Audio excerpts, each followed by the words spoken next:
Welcome to another edition of the Columbia College Cougars Coaches Show, talking college hoops with the Cougar head coach and athletic director at Columbia College, Bob Burchard. My name is Cosmo, work with Zimmer Radio Group and with Columbia College here. First of all, I guess congratulations on the run through the AMC Tournament Championship, the second in a row, and finishing the season, getting ready for the national tournament now at 33-0. Pretty special mark, and I know your comments about that number in the postgame interview were well received by your son out in Arizona. Well, it's a nice number. It's his favorite number, and obviously then it's mine. He always wore 3 and any combination of 3 when he played, and so that was the first thing that hit me when we got to that 33. Cosmo, it's been an amazing year. I think these guys have done obviously a great job. I think I'm even more amazed about how they went about doing it.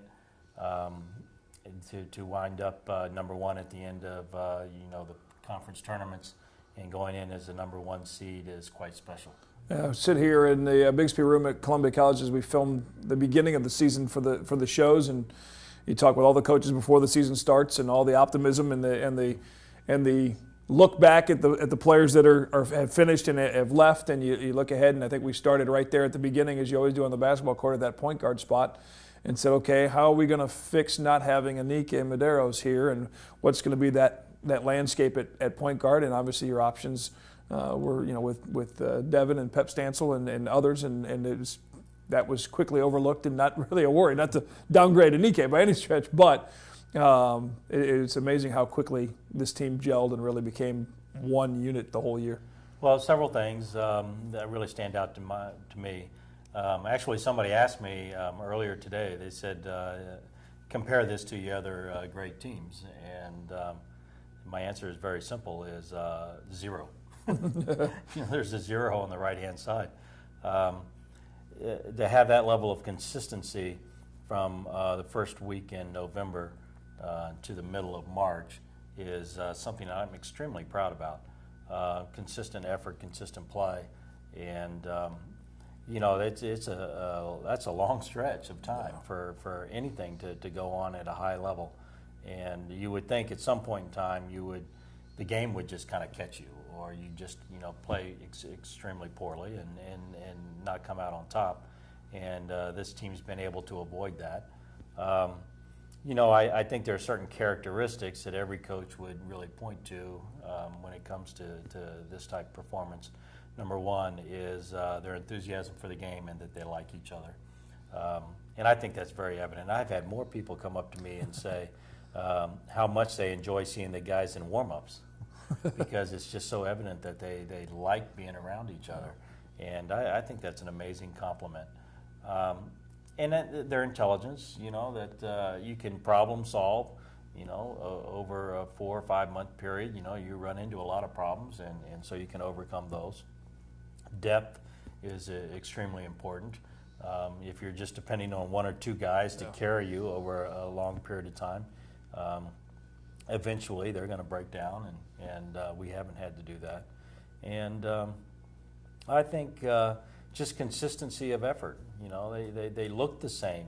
They look the same in practice. Right now we're at a practice 112, and it really doesn't look a lot different than practice number 1.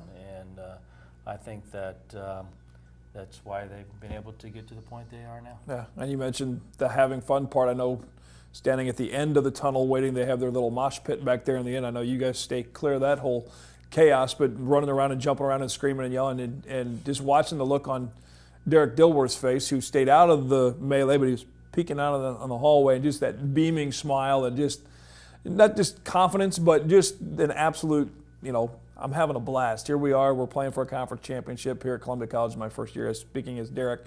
And you can just feel that energy of the way the season has gone, the success that they've had at being undefeated.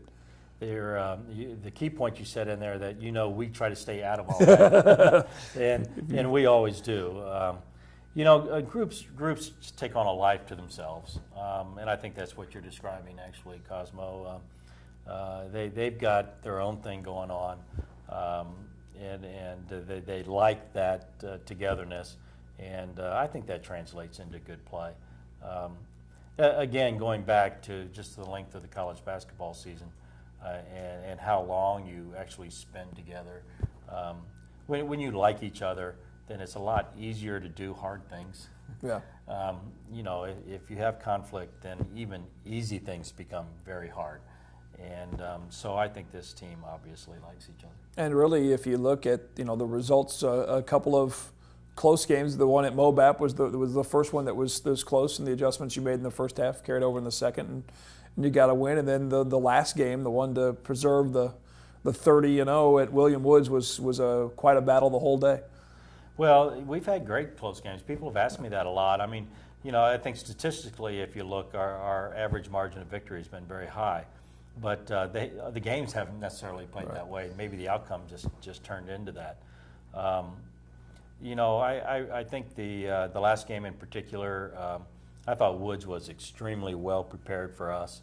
I really thought they had a great game plan and that they shot the ball extremely well. That's one of those problem-solving games that I was talking about. We had to make adjustments to come out on top of that game, come ahead in that game. And going back, one thing about this team is that they've got a lot of basketball savvy, so you can make changes.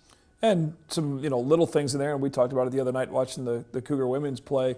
Probably two of the biggest free throws by anybody in the last 5 years here, at least, with Marquette Morel, who's struggled from the free throw line, but has really taken it upon himself to try and improve that aspect of his game. And he hit two perfect nothing but net free throws that were really big down the final seconds in Fulton.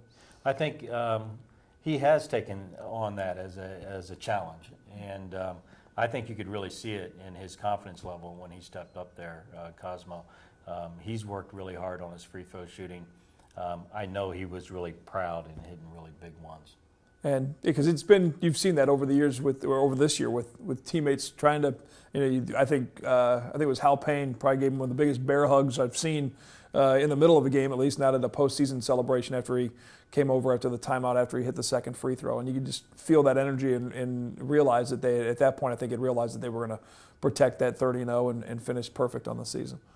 It's pretty amazing. I know that I was extremely happy after that game, and you know, once you get to a point where you think you might be able to get someplace, and then you actually get it done, is certainly not only relief but just a great deal of joy.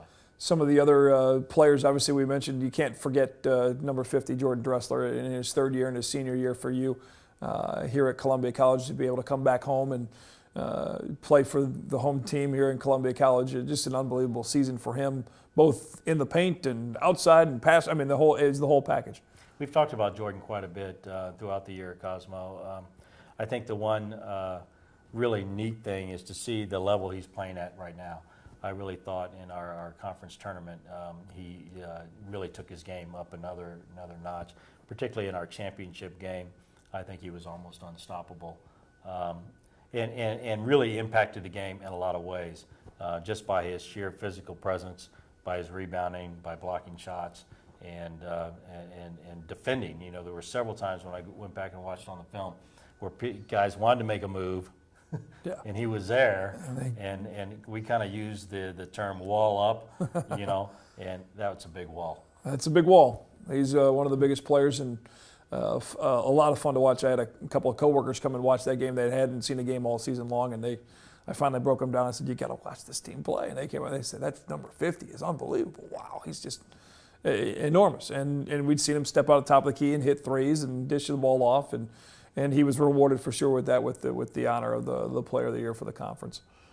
Well, and why did it take so long for those guys to come? Yeah, I'm with you. You gotta win them. Now we got to carry that over to next year so that they'll come back. Most definitely. Well, up next for your squad, the national tournament. We'll talk about the bracket, the seeding. Both basketball teams, the women going to Kentucky. They drew a 4 seed in their bracket, and they'll take on a 5 seed. And for the AMC conference on the women's side, there's 3 teams heading to the national tournament out of the 32 on the women's bracket, with William Woods also going, as well as Lyon. But the Cougar men, the number 1 overall seed in the NAIA men's national tournament in Kansas City. We'll talk to Coach Burchard about his opponent and a little bit about the tournament coming up after this in our segment here on the Cougar Coaches Show on Mediacom Channel 22.